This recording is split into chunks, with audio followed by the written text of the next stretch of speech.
That first GOP debate next month, the big question remains, will former President Donald Trump be on the stage? One longtime Trump advisor says he will not. Don't forget that debate's going to be on Fox. Trump is not happy with Fox right now. But several candidates are getting creative to try and get the required number of donors.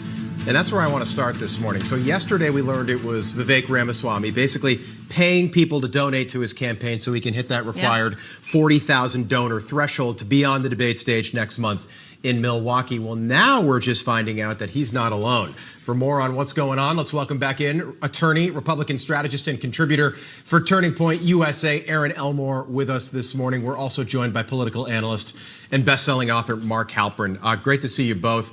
Mark, I want to start with you. So it looks like now, also a very wealthy man, North Dakota Governor Doug Burgum, is going to do the exact same thing that Ramaswamy is going to do. This is something the RNC, I promise you, was not counting on.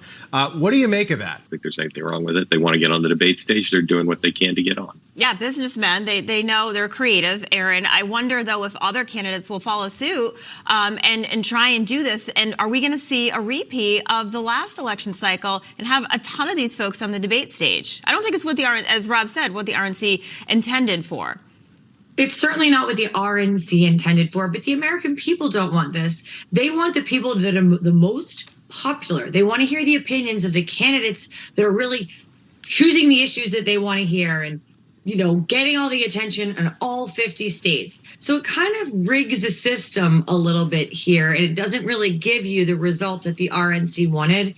But I think as the debates get closer, we're going to start to see more of this Trump pulling away. There was a recent Florida Atlantic poll, and Florida is obviously in Governor DeSantis' home state. Right. Trump 50%, DeSantis 30%. So these numbers really aren't lying. And just like Joe Biden on the Democrat side said, hey, I'm not going to debate RFK or any other Democrat, Trump is kind of doing the same thing on the Republican side. And honestly, if the poll numbers stay where they are, I think he's making that right decision. Yeah, I think what's interesting is that if these candidates don't do this and get creative with getting around these thresholds that the RNC has set, we could have a debate stage, Mark, with like 3 or 4 candidates, depending whether or not Donald Trump is on the stage, at least on August the 23rd.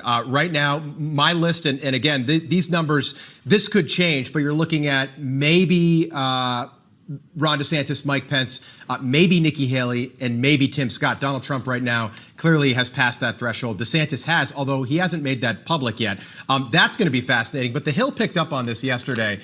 Basically, all of Donald Trump's 2024 rivals are now predicting a massive shift in the coming primary landscape. So strategists have noted that the first debate has not yet happened, and that in the past presidential cycles, the eventual nominee was often not leading in the polls at this point in the process. Mark, I think it's a great. On the other hand, what are these other candidates supposed to say? They've got to say that. You can't have 13 people come out and say, yeah, you're right, it's over. It's over. But then we get this Morning Consult poll. So this came out as I was going to sleep last night. Morning Consult yesterday, Donald Trump up over Ron DeSantis, that's the next closest candidate, by 39 points. 39 points. These numbers, I mean, they're out of control right now. We'll see if the debate stage changes that. But we're getting a lot of questions now about Joe Biden. The Hill talking about this yesterday, Joe Biden's life expectancy and its implications. We were talking about this years ago, just looking at actuary tables. This is actually chronological age. It's not Erin, your reaction to that and just the sudden left turn the media has taken recently. Check that, sudden right turn. I think whatever kind of turn it is, it's not a turn for the better for Joe Biden. Nikki Haley said it best. We are one sandbag fall away from a Kamala Harris presidency. And an NBC poll just came out and said 68% of Americans have concerns about Joe Biden's mental and physical health. So for people like me to come on TV and say he might have this or he might have that, the American people are watching. They see the falls off the bicycles and at graduations and on Air Force One and the shaking hands with air and the outbursts. And you see articles now coming out and saying that he has tirades on his staff, profanity laden, saying all these things. And these are all signs of advanced age. So there are massive concerns. And I would say that anyone thinks they're going to vote a Democrat ticket, take a long, hard look at who you're voting for. Yeah, and look at that VP, because that's a possibility. Mark, here is the president yesterday during the NATO event with the president of Turkey. Take a look at what he has in his hand. Mr. President, it's good to see you again. Historic summit meeting. All My right. thought on this is that on the one hand, they've done a lot of good work at this summit in getting Turkey on board. Gotta type it out. Even the Wall Street Journal editorial page praised the president's performance somewhat grudgingly at the summit. I really do think you have to be a Biden hater to not see some positive in how he and his team have managed to keep the alliance together. Very skillful performance by his team and the president to make this happen. I don't know if it's a very, very skillful performance, but I do agree with your assessment. I also, Allison, I think that's a great point. At events like this is where a lot of the important conversations happen, sort of offline, at dinner tables and private conversation. Biden not attending, I think, just goes to this point that maybe this man is not fit to be president because of his age and his cognitive. He needs to rest. That's why he's not going. What are the world leaders thinking as well? All right, Yeah, Erin, it's Mark, bizarre. Thank you. We'll see you Hold again. on. Let me just. Erin and Mark, thank you. We have a teleprompter, so we're lucky. We appreciate it. All right, we'll pick this back up See just a you little bit. in- Yes. We've all got notes this morning. That's good. I'm seeing a little bit. Let's welcome Alex in. She's got an update in the newsroom. Hey, I'll get into that in a minute. How about this? Apparently now, if you're fit and if you're active and if you're running for president, you must be conservative, because that's something that only conservative America cares about. For more on what we're talking about, let's welcome back in attorney and Republican strategist Erin Elmore and political analyst and best-selling author Mark Halperin with us. Always texting, always tweeting. Or reading his note cards, Always maybe. always Getting his staying note on cards top ready. of the latest there. Mark, did you give up Diet Coke, by the way, after that aspartame story that we told you about? I didn't. There's some things in life that are essential. Yes, I agree with you. This from Politico, far from, Erin. They're calling it the testosterone primary of 2024, and Politico says it is getting out of hand. The presidential contest is careening into a Fit Boy summer side quest in which candidates are skirmishing over feats of strength. They're criticizing Tim Scott for working out and for playing pass. He played catch, I guess, with his chief of staff football. Francis Suarez, Miami mayor, ran in a 5K. Bobby Kennedy, of course, shirtless, working out on the beach. What do you make of this? I didn't realize that being in shape and caring about exercise was a partisan issue.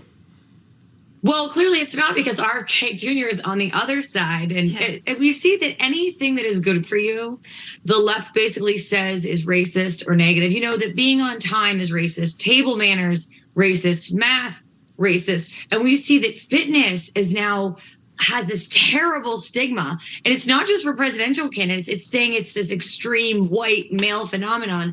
Yet they're saying fat is fabulous and fat is beautiful. And they're really directing this to young women. And we know that heart disease, which is caused by obesity, is the leading cause of death for women. So the left is really turning any sort of normalcy and healthy behavior on its head and vilifying it to sort of create a population that's sicker and more dependent upon the government. That's what Great points. Mark, President Obama played basketball. Nobody criticized him. Rob's friends use on Cape Cod is Viga. People like to see a candidate with Viga. Careful. Trump's only 3 years younger than Joe Biden, and you look at Donald Trump, and it's a tale of two cities. The energy and just, Donald Trump walking into that UFC event over the weekend compared to Joe Biden, observing the soldiers at Windsor Castle in England with King Charles. I mean, the contrast couldn't be more apparent. And they were separated by about 24 hours. I closed my eyes and tried to imagine Biden walking into that event in Vegas and what it would have been like. Well, no other candidate. My gosh. No other candidate could do that, by the way. But you mentioned that word, with the Kennedy accent.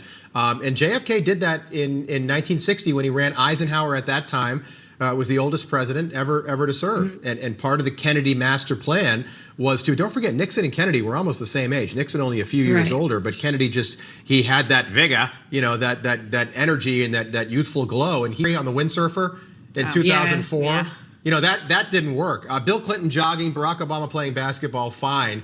Although SNL was hysterical back in those days, making fun of Bill Clinton. So funny. Right? But, John Kerry didn't do it well. Look, I think Rick Scott could get into the race, but Tim Scott working out, he's in good shape. Bobby Kennedy, I wasn't sure when he did that, the exercising and the shirtless thing. But then you compare it to Biden, and I think he got a lot of earned media off that. And the Yeah, he contrast, definitely again, clear. He's a Kennedy.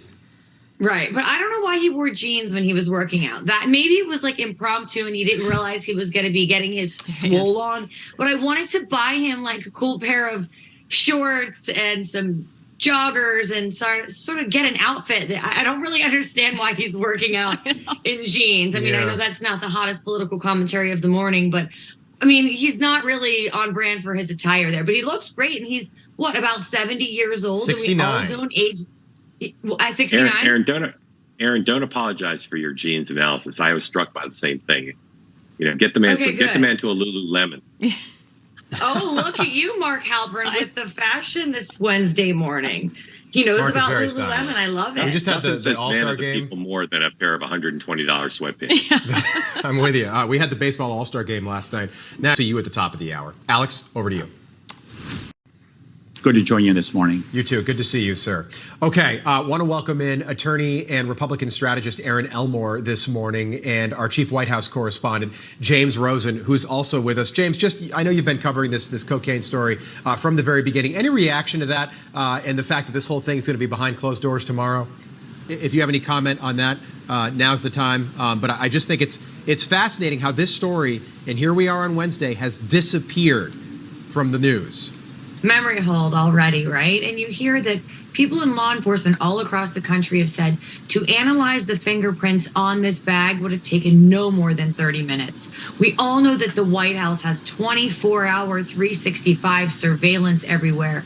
Why is there no surveillance video being discussed? And this is where the American people say, hold on a second. We want transparency in Washington. We want to know what's going on. We don't want a two-tier justice system. And when things like this happen, the American people lose trust in our federal government. Yeah, I also think, too, is the fact that the White House should come out and say, look, there's a lot of cameras. We all know that. But if this got through to the White House, what else can? And they should be talking about the safety of the staff there. But I do. This would end, I think, August 23rd, to your point, debate number one. Although I think it's going to be interesting who's on that stage. Yeah. If Donald Trump is not on the stage, it'll be fascinating to see whatever 3 or 4 candidates meet the RNC thresholds and get on that stage. But look, I interviewed Trump a year ago this month out at Bedminster, Erin, and I asked him, this was way ahead of it, but I was like, look, let's say it gets to the point where you and DeSantis are the final two. Would you, political bedfellows, look at JFK and LBJ. They hated each other. They ran together. Kennedy knew he needed Texas, and he won. It happens a lot. And I think it's short-sighted of DeSantis to do that. By the way, another answer could be, hey, what about Donald Trump wins? He can serve only 4 years, and then it's Reagan and George H.W. Bush. But in reverse, you got 4 years of Trump, maybe 8 years of DeSantis. After that, what's wrong with that? James is laughing. What's wrong, Stasis? I don't see any upside for DeSantis to take the vice president position, because then you're responsible for all of the Trump things, whatever those things may be. And we already know that Donald Trump, as much as I love him, Donald Trump is my choice through and through and through and through and through. But we know that Donald Trump, people always say, can we get him to stop tweeting? Can we stop with some of the comments? So if DeSantis is the vice president, he owns all of the Trump-isms, good, bad, or ugly. So I think that this is DeSantis's one shot. What he should have probably done, to be very honest, is wait this one out, give it another 4 years. He's still very young, but he chose to get in the race now. But he's probably going to end up not winning and sitting on a lot of boards for people like Ken Griffin in Miami, to be very honest. That's what I think. But what's the upside for DeSantis? I don't see any upside for DeSantis at all. Big debate coming up next month. We'll see who's on that stage. Erin Elmore, enjoyed it this morning. Thank you. James Rosen, as always, good to see you, my friend. As I always say, remember, thank you. All right, I'll clear the deck. I'll clear the dance floor, James. All right?